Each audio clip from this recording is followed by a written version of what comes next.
A's and Indians game 2 of the series, and the Tribe had a chance to put some runs on the board right off the top here in the bottom of the first inning. A leadoff double by Grady Sizemore. He was sacrificed to third by Crisp, and after Peralta walked, Travis Hafner was up in a big spot. Sarlo's first base side of the rubber.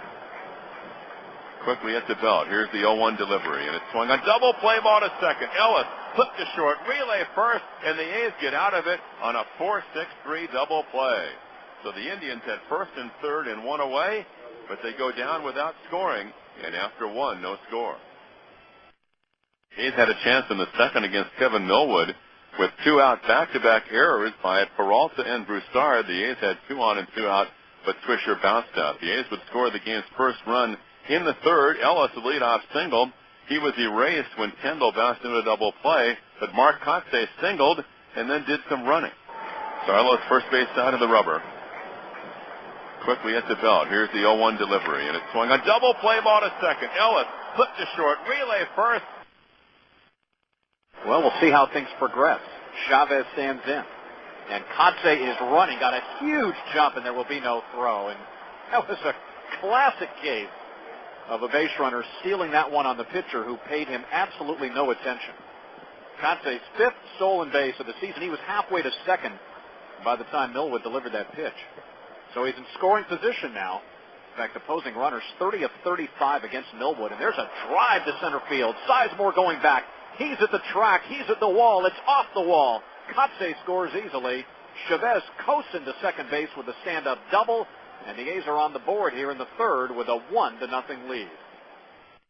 Looking for the shutdown inning, Kirk Sarlos almost failed to do it in the bottom of the third because he walked Boone, he walked Blake, and the Indians had 2 on and nobody out, and Sizemore at the top of the order. And the outfield is straight away, deeper in right than it is in left.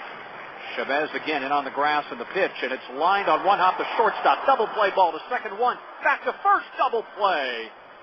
6-4-3, and Sizemore couldn't have hit it any harder, but he hit it right at Scudero at shortstop on one hop, and it turned into a made-to-order double play.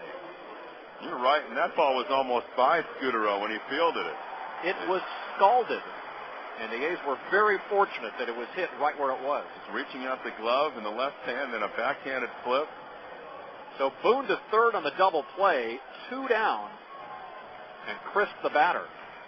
And Chavez still in on the grass, and it's a bouncer to short on 3 hops. Scudero sets himself, throws him out, and Sarlos dodges a bullet.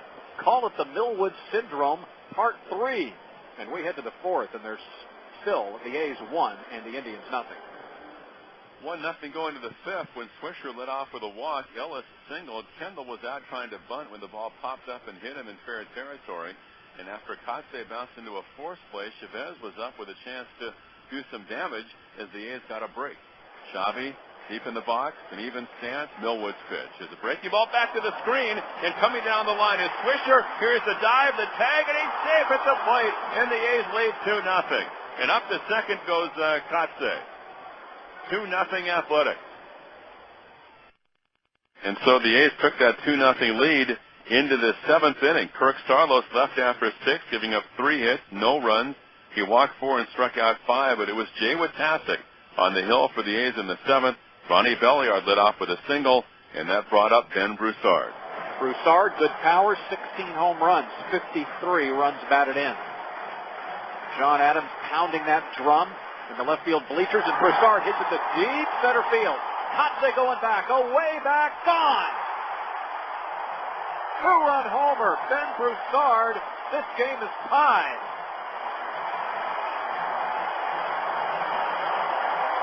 And the Jake has erupted. The Athletics in the 8th inning faced Millwood, who worked his last frame. A leadoff single by Kotze was followed by Chavez popping out. And then the Indians, not known as a real good defensive team, and a club that had made 3 errors earlier in the game, turned a marvelous 4-6-3 double play on Hatterberg's broken bat. And so the ball game stayed tied at 2 as we went to the bottom of the 8th with Dukeshire pitching for the A's. Peralta led off striking out. Hafner singled. Martinez singled. Gutierrez ran at second base for Hafner, and Ronnie Belliard was up Runners at first and second, 1 out in the 8th inning and a 2-2 tie. 1 ball, 2 strikes to Ronnie Belliard. 8th inning, A's 2, Indians 2. Gutierrez at second, Martinez at first. Duxer bending at the waist, has the sign now. And here's the 1-2 delivery by Duxer. Curveball swung on and missed. Down and away, out of the zone, and Belliard chases. Classic Duxer slow curve. Classic Duxer slow curve, and so the A's were 1 out away from escaping that bottom of the 8th inning with a 2-2 tie, but this would be Ben Broussard's night. Bottom of the 8th inning and a 2-2 tie. The Indians have runners at first and second and 2 away.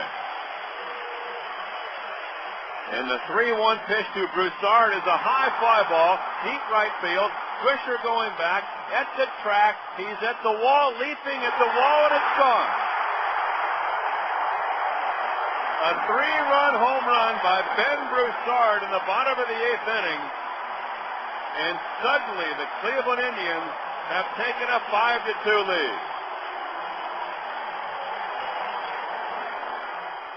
Swisher tracking it all the way, tried to time his leap, and the ball hitting right up on top of the wall in straightaway right field. The A's might have had a shot in the 9th inning against the closer Bob Wickman. Payton led off with a single, and that bizarre double play ensuing when Dan Johnson actually tripped over Wickman. Wickman went back, tagged the first base bag, completing the 3-6-1. And when Scudero flied to right, the ball game was over.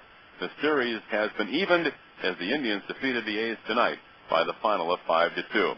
And Steve will have the scoreboard when the A's postgame continues.